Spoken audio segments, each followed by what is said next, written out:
Hello, everyone. So it's my pleasure to present to you our keynote speaker, Michael Conway. He's from Udacity, our diamond sponsor. He's the VP of content at Udacity, where he had served before several other positions related to content.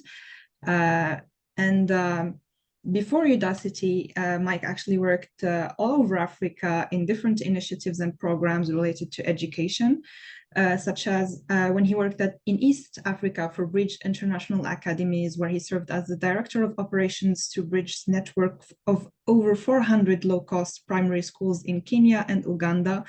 He also started a nonprofit organization, Place in the Sun Foundation, to promote literacy through early childhood education in Mali. He holds a master in public policy from the Harvard Kennedy School of Government, where he focused on international education, and also a BSBA in economics and a BS in psychology from the University of Florida. So in this session, Mike will explore the transformative impact of generative AI on the global economy with a focus on North Africa and the Middle East region. And he will present some key takeaways from the recent research conducted by Global Professional Services and connect them to the economic indicators from the Morocco economy. And he will present some opportunities and need for upskilling the talents in Morocco in relation to generative AI. So without further ado, the floor is yours, Mike. Thank you, everyone, and I'm super excited to be here. I really appreciate everyone taking some time out of their busy schedules today to meet with me. And I also realize I've had a scheduling issue and did not realize my session had already begun. So for folks who waited, I hope this will be a really good, fast-paced session. I know I'm on a bit of a clock here, but we're going to be talking today about the tremendous opportunity that the transformation that generative AI is making in the global economy will have for countries like Morocco. But first, allow me to introduce myself. My name is Mike Conway. I am the VP of Content here at Udacity. And Udacity is an education technology company that was started in 2012 by Stanford professor and AI pioneer Sebastian Thrun. Sebastian was one of the early pioneers of online education and published the first artificial intelligence course. That course received 160,000 enrollments and inspired Sebastian to start Udacity. He believed that if people could be given access to the skills and information that they needed, this could help unlock the potential of people to solve some of the world's most intractable problems. And that belief has carried with us to today, where we have programs all over the globe supporting digital upskilling individually, as well as for governments, as well as for organizations. So I'm going to talk a little bit about today the transformation that's taking place as a result of generative AI and what opportunities that presents for countries such as Morocco. So a recent McKinsey report published in June says that the result of AI and generative AI in particular is a potential $4.4 trillion increase in overall global productivity. And what's interesting is that productivity is set to focus in four major areas. The first one is sales and marketing, where, as you can imagine, lots of digital marketers are taking use of generative AI and ChatGPT to help them write copy and expand and scale their marketing campaigns. There is also a big shift in software engineering, where assistance in writing code and deploying code into production environments is taking shape through tools like GitHub Copilot and others.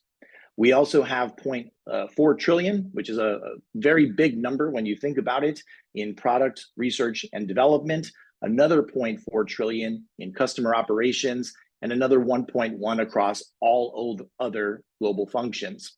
What's important to understand is that this change in terms of utilization of generative AI will impact all sectors and all roles of our economy.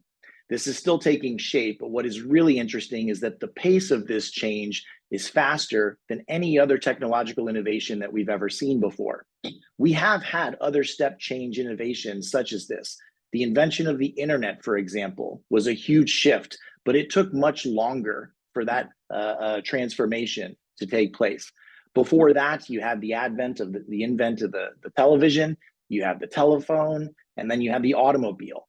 All of these changed dramatically society and the way we think about how we live and how we work.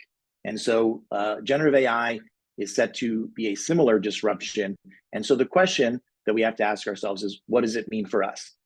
In terms of workers and in terms of job roles, what we are slated to see is that there are a lot of functions which are poised to see higher potential for automation, where generative AI can completely take on tasks that today are carried out by human workers.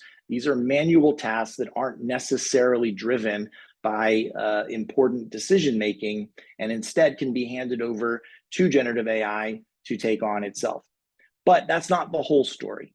There is also increasingly a number of job roles which are going to utilize and support humans in their functions and augment their productivity. And so you can think of a software engineer who uses GitHub Copilot to write code faster at a higher quality. This is a lot of the jobs. This is what a lot of jobs will actually see rather than job elimination.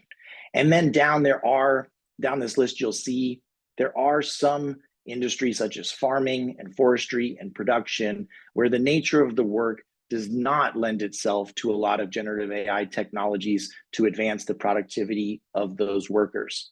But what you can see is all workers will be impacted by this, but to varying degrees. In terms of job creation, what we can see is that similar to these previous technological advances, innovation leads to new occupations. And so while it is true that there will be some jobs and some functions that are eliminated as a result of generative AI's disruption, it is also the case that many more new jobs will be created. What this chart shows is that of occupations that existed in 1940, a large majority of the millions of jobs that exist today did not exist back then. And similarly, what's going to happen here with generative AI is that even though there will be some disruption and old job functions such as telephone operators, when the telephone, when mobile technology came about, may be eliminated, new jobs and new technologies will emerge to replace them. So the key takeaways is that some jobs will be eliminated by AI and some workers will be displaced. But importantly, more jobs will actually be transformed by AI and augment and automate certain functions to help workers be more productive. And importantly, new jobs will be created as a result of AI. But the pace of that innovation is going to be faster than some of the previous step change technological innovations that we've seen before. And so what does that mean for a country like Morocco? Well, let's take a look at some of the numbers around the Moroccan economy. In terms of productivity, Morocco has made some really impressive gains in terms of productivity. And these have been either added or subtracted by three main factors. The first is demographic change. Morocco has a lot of new youth entering the workforce each and every year, providing an ample supply of talent and labor into the market. However, there is a real headwind in terms of the unemployment rate. And this is actually taken away from overall productivity in the Moroccan economy. But overall, there has been a net increase, and a very impressive one, in output per worker as a result of increased productivity. So over the last 20 years, lots of capital and investment has been made to increase overall productivity, particularly in agriculture. However, what we see is overall, the number of new working age youth entering the Moroccan economy far outpaces the amount of new jobs being created. And this creates a shortfall or a job gap. And this is also masked somewhat by the fact that a lot of workers or working age individuals in Morocco choose to not enter the workforce. And we have what's called the NEET, or the not in education, not in training, and not in employment. And one of the key aspects of that is if you are someone who is not finding gainful employment, even though you're trying, the longer that you go without an education program or without an upskilling or without gainful employment, the harder it is for you to then enter the workforce. And many folks who have not been in the workforce are struggling to find a way forward. So as I mentioned, productivity has been growing within the Moroccan economy, but importantly, that productivity has largely been driven within sectors. Industry and services are some of the highest productivity sectors in the Moroccan economy, but the actual growth in productivity is dominated by agriculture, which has the fastest rate. What you're not seeing here, though, is important, is there's not an intersectoral shift of capital investments and resources into new and more dynamic technologies. So even though you're growing productivity in agriculture, you're not necessarily moving into new technological sectors where better paying jobs, higher advanced technical skill sets are required. And this is also providing a headwind that needs to be overcome. Generative AI may provide a serious opportunity for policymakers in Morocco to take advantage. So what are the key takeaways here? Morocco has a huge potential to develop its human capital and create newer, higher paying jobs. But even though Morocco has seen positive productivity growth, less allocation has been made into new and more dynamic sectors where opportunities such as generative AI will be most impactful. So to capitalize on generative AI, all countries, including developed nations, including Morocco, will need to upskill their workforce. Udacity is a proud partner that works with governments throughout the MENA region to support their digital upskilling initiatives. We work with partners in Saudi Arabia, partners in Egypt, in Oman, and we are very proud that even though through a lot of challenges this year, we continue to work on our Google Palestine project, which will be slated to continue into next year. Just to focus on one of these programs, we work closely with the government of Egypt to focus on youth development and upskilling. In the past 5 years, we've seen 50,000 enrollments across all 27 governorates for a digital education Cubs initiative, which focuses on secondary youth ages 12 to 17 to provide them with digital skills that they need to feel that they are empowered to take place and take shape in this new digital workforce. In our other program, the ATIDA Egypt Forward program, we work with the Ministry of Communication and Information Technology in Egypt. And this program, aimed at youth, has generated 500,000 enrollments, many of them entering into freelance economy jobs that allow them to work with companies across the globe, carrying out functions such as digital marketing, front-end web development, and data analysis. Overall, these programs have seen a net $130 million contribution to the economy of Egypt. And we continue to iterate on these programs to upskill and increase the number of learners who are benefiting. So I realize this has been a very quick overview. I do appreciate your time, and I did leave a little bit of time for questions. So thank you for letting me run through this with you very quickly. With that, I'll turn it over to any questions that folks may have.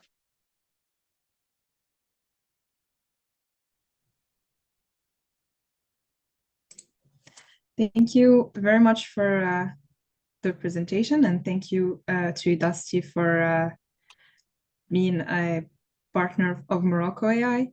I actually have a very quick question for you. How does Udacity keep up with all the recent developments, and how is it able to always make courses for, I mean, AI is growing very fast, and the developments are are very hard to keep up. So yeah, we're curious about that. Absolutely, and it's a challenge for, I think, everyone to sort of keep pace. And so Udacity's strategy is to work closely with our industry partners. So we work with Amazon Web Services, with Google and Google Cloud, as well as Microsoft and other technology partners who are in the day-to-day of these advancements and how they are impacting business and society. And through those networks, we're able to stay abreast of the latest technological advancements and then develop training programs that provide learners with the skills they will need to seize the opportunities and the potential job roles that are created as a result. But certainly this is a challenge. I don't want to make light of it. It's very hard to keep up. Things are changing every day. And what I would say is that there are certain skills that allow one to continue to adapt and change with the evolving landscape. And so I think one really important thing for both learners and organizations, as well as folks working at the policy level, to understand is that the skill of learning to learn is probably the most important thing that you can impart onto an individual. If I know something today, that's one thing, but to be able to acquire new skills and take on new challenges in terms of my job readiness and whatnot is actually the more critical long-term play for advancing your workforce and for staying competitive in the job market. So it's a great question, but I would just say the really important thing, and we think about this a lot at Udacity, is making sure that as an organization, we are a learning organization that is constantly seeking out new information, new opportunities, and listening to what's happening in these technological domains so that we can be new and cutting edge for our learners. And how do you see, generative AI is also changing the education system and changing the way people learn. Like people could use LLMs to, students are using them to kind of improve their writing, etc. But I'm not sure how do you see that changing the learning through the Udacity platform and online courses? I think increasingly what we're going to see is that learners, particularly what you refer to as digital natives, these are learners who have grown up with the internet, grown up with mobile phones, grown up with technology all around them, are going to embrace generative AI for all manner of functions in their day-to-day life, and that includes education. So this is a very hot topic of debate within primary education about plagiarism and learners who are using ChatGPT to write their essays. What I would say is that I think there are valid concerns that should and can be addressed, but that overall, what generative AI is a tool and an aid to learners to be able to express themselves both creatively and productively, and that we need not fear that evolution. Rather, we need to sort of instill or evolve our own thinking about how these tools are going to impact learning. I do want to take a second to that question because I do think it's very important. I ran through a lot of stats and figures here that I think are critical when thinking about how policymakers take on initiatives to upskill.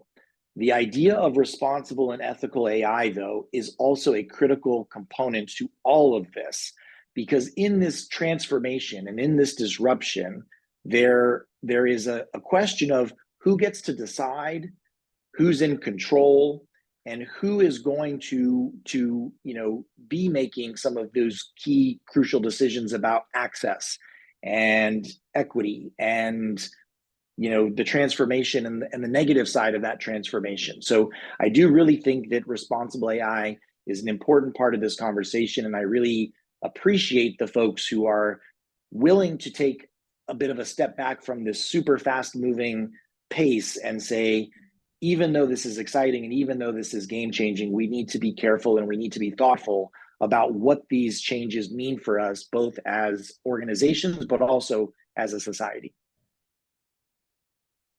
Thank you for the thoughtful response. I do believe that, we do need we also need a lot of points of views, like not just from computer scientists. We need the points of views from sociology, philosophy, and law, so that we can figure out how to handle these new advances in a responsible way and in an accountable way where we know who is responsible of what.